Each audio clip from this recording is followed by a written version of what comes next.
فما لنا من شافعین، تو اب ہمارا کوئی سفارشی نہیں، ولا صدیق حمیم، اور نہ کوئی غمخوار دوست ہے۔ اللہ اکبر۔ یہ کفار جب اپنے بتوں کے ساتھ جہنم میں چلے جائیں گے اور میدان معاشر میں وہ دیکھیں گے کہ انبیاء علیہم السلام، اولیاء کرام، ملائکہ اعظام، دیگر اللہ کے نیک محبوب بندے مسلمانوں کی شفاعت کریں گے اور یہ جہنم میں چلے گئے، اس وقت کہیں گے ہائے کاش ہمارا تو نہ کوئی شفاعت کرنے والا ہے، نہ کوئی دوست ہے جو آج ہمیں جہنم کے عذاب سے بچا کے جنت میں لے جاتا۔ اللہ اکبر۔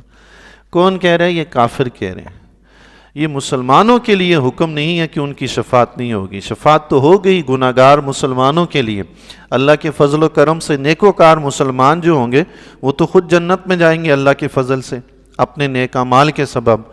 شفاعت ہوگی ان کے لیے جو بیچارے گناہگار ہیں۔ ویسے شاہ عبدالحق محدث دہلوی رحمۃ اللہ علیہ نے مشکات شریف کی شرح میں 8 قسم کی شفاعت کا ذکر فرمایا ہے کہ حضور علیہ السلام جو شفاعت فرمائیں گے وہ کس کس قسم کی ہوگی، تو وہاں انہوں نے 8 قسمیں ذکر کی۔ تو ان میں سے آپ نے یہ فرمایا ایک تو شفاعت عظمیٰ ہے کہ حضور علیہ السلام کی شفاعت کے صدقے حساب کتاب شروع ہوگا، اس کے بغیر حساب ہی شروع نہیں ہوگا میدان معاشر میں، حتیٰ کہ آدھا دن گزر جائے گا۔ آدھا دن گزرنے کے بعد حضور علیہ السلام شفاعت کریں گے تب حساب شروع ہوگا۔ پھر اس کے علاوہ لکھتے ہیں کہ حضور علیہ السلام ایک ایسی جماعت کی شفاعت فرمائیں گے جسے اللہ تعالیٰ بغیر حساب کے جنت میں شامل فرمائے گا۔ سبحان، حضور کی شفاعت سے اس کا حساب بھی نہیں لے گا۔ حضور شفاعت فرمائیں گے، رب بغیر حساب کے اسے جنت میں داخل کرے گا۔ پھر کچھ ایسے لوگ ہوں گے جن پر جہنم واجب ہو چکی ہوگی، ابھی میدان معاشر میں گئے نہیں، جہنم واجب ہو چکی ہے، حضور کی شفاعت سے اللہ انہیں بھی جنت میں داخل فرمائے گا۔ مزید لکھتے ہیں کچھ ایسے گناہگار مسلمان ہوں گے جو جہنم میں چلے جائیں گے، حضور کی شفاعت سے اللہ تعالیٰ انہیں جہنم سے نکالے گا۔ کچھ ایسے مسلمان ہوں گے جنہیں جنت تو مل جائے گی لیکن جنت میں جو مقام ہوگا حضور علیہ السلام شفاعت فرمائیں گے اس سے بلند درجہ مل جائے گا۔ سبحان اللہ۔ 8 قسم کی شفاعت انہوں نے ذکر فرمائی ہے کہ حضور علیہ السلام 8 قسم کی شفاعت فرمائیں گے میدان معاشر میں امت مسلمہ کے لیے، اپنی امت کے لیے۔ سبحان اللہ۔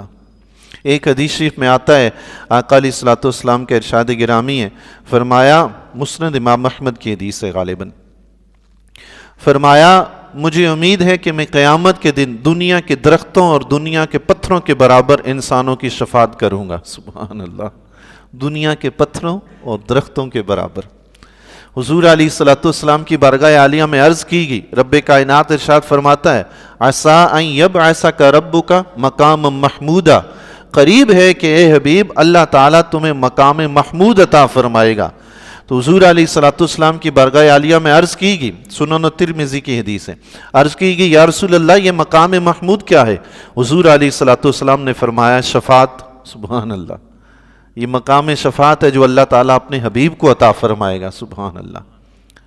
اور ایک حدیث شریف میں آتا ہے حضرت زید بن ارقم رضی اللہ تعالیٰ عنہ سے اور آپ کے علاوہ دیگر 14 صحابہ کرام رضی اللہ تعالیٰ عنہ سے روایت ہے، جامع صغیر میں امام جلال الدین سیوطی نے نقل فرمائی ہے، 14-15 صحابہ کرام سے روایت ہے کہ حضور علیہ السلام نے فرمایا قیامت کے دن میری شفاعت حق ہے، جو شخص اس پر ایمان نہیں رکھے گا وہ اس کے قابل نہیں ہوگا۔ پتہ چلا کہ جو دنیا میں یہ عقیدہ رکھتا ہے کہ حضور علیہ السلام شفاعت فرمائیں گے، قیامت کے دن اسی کو شفاعت ملے گی۔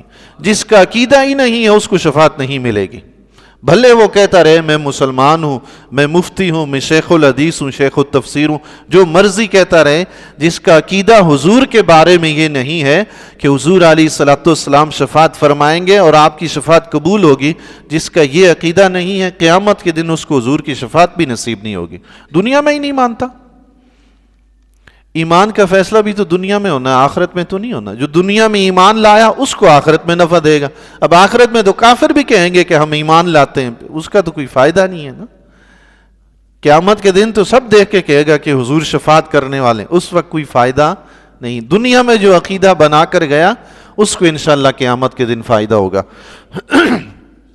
فقہ کی کتاب ہے بحر الرائق، اس میں ہے کہ شفاعت کا عقیدہ، حضور علیہ السلام کی شفاعت کا عقیدہ رکھنا واجب ہے۔ جس شخص کا یہ عقیدہ نہ ہو اس کے پیچھے نماز پڑھنی ناجائز ہے. بحر الرائق میں ہے جس شخص کا یہ عقیدہ نہیں کہ حضور شفاعت فرمائیں گے اس کے پیچھے نماز ہی ناجائز ہے. ہر کسی امام کے پیچھے ہم کھڑے نہیں ہو سکتے. یہی اللہ کا فضل و کرم اہل سنت کے اوپر کہ اپنی مسجد کے سوا کہیں جاتے ہی نہیں. یہ اللہ کا فضل ہے.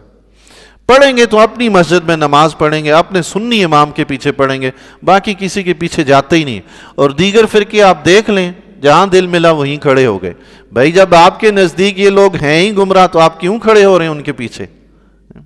یا تو اپنا دین بدلو یا اپنا امام ایک رکھو.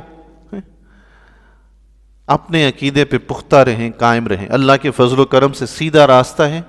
الحمدللہ آج سے لے کر پیچھے حضور علیہ الصلوۃ والسلام کے زمانہ اقدس تک جتنے علماء صلحاء اور خاص کر جو پہچان ہے مسلک حق کی وہ اولیاء کا ہونا ہے. اور اہل سنت کے علاوہ آپ کو کہیں اولیاء نہیں ملیں گے, صرف اہل سنت کے اندر ہے. تو یہ ہمارے لیے اللہ کا بڑا فضل و کرم ہے. اہل سنت کے حق پر ہونے کی سب سے بڑی دلیل ہے کہ تمام اولیاء اعظام اہل سنت کے اندر ہے. شیخ عبد القادر جیلانی رحمۃ اللہ علیہ, بابا فرید الدین گنج شکر رحمۃ اللہ علیہ, حضرت داتا گنج بخش علی حجویری رحمۃ اللہ علیہ, خواجہ غریب نواز چشتی اجمیری رحمۃ اللہ علیہ. کوئی مانتا ہے ان کو؟